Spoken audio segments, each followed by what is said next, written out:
నేను వాడే ఫోన్లు ఒకసారి చూడండి. నాకు పదే పదే ఫోన్లు మార్చడం కానీ వెహికల్స్ మార్చడం కానీ నాకు అసలు అలవాటు ఉండదు. అన్న ఫోన్ మార్చరంటే మీ దగ్గర ఉన్న ఫోన్ పగలదా?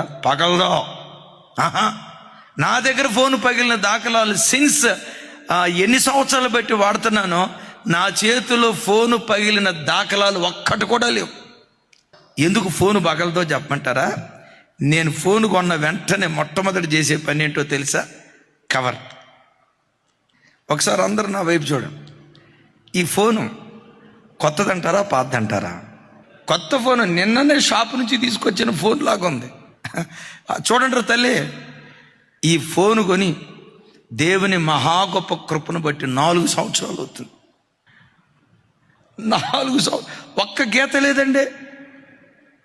కారణం ఏంటో చెప్పమంటారా?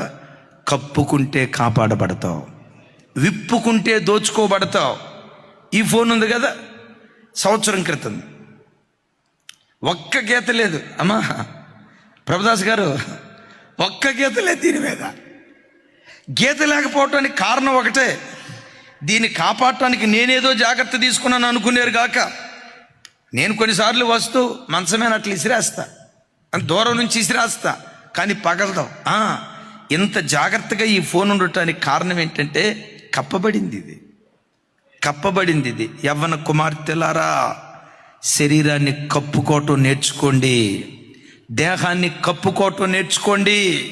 ఎదుటివాడి కళ్ళకు ఆకర్షణీయంగా కనపడాలని, ఎదుటివాడికి శోధన కారణంగా నీ వస్త్రధారణ ఉండకూడదని ప్రభు పేరిట మనవి చేస్తున్నాను. నేను క్రైస్తవులకు మాత్రమే ఈ మాట చెప్తున్నాను. బయట వాళ్ళు మీ ఇష్టం వచ్చినట్లుగా మీరు బ్రతకండి. ఇక్కడ వాక్యం అంటుంది, దోచుకొనబడినదానా. ఎందుకు ఈ కన్యక దోచుకోబడింది? దేనం ఎందుకు దోచుకోబడింది? నన్ను చూడు, నా అందం చూడు అన్నట్లుగా నేను అంటాను. ఆడపిల్లకి స్వతహాగా అలంకరించుకోవటం ఒక మంచి అలవాటు. అయితే నేను అంటా, నీ ఇంట్లో నువ్వు ఎంత అలంకరించుకున్నా పర్వాలేదు, అలాగని అలంకరించుకోమని చెప్పేది. నువ్వు బయటికి వెళ్ళినప్పుడు ఎంతో మంది దుష్ట మృగాలు తిరుగుతున్నాయి. నీ కుమార్తెల కన్యత్వం చెరపబడకుండా వాళ్ళకు కప్పుకోవటం మనం నేర్పుదు. నేనంట, కప్పుకుంటే కాపాడబడతావు, విప్పుకుంటే దోచుకోబడతావు.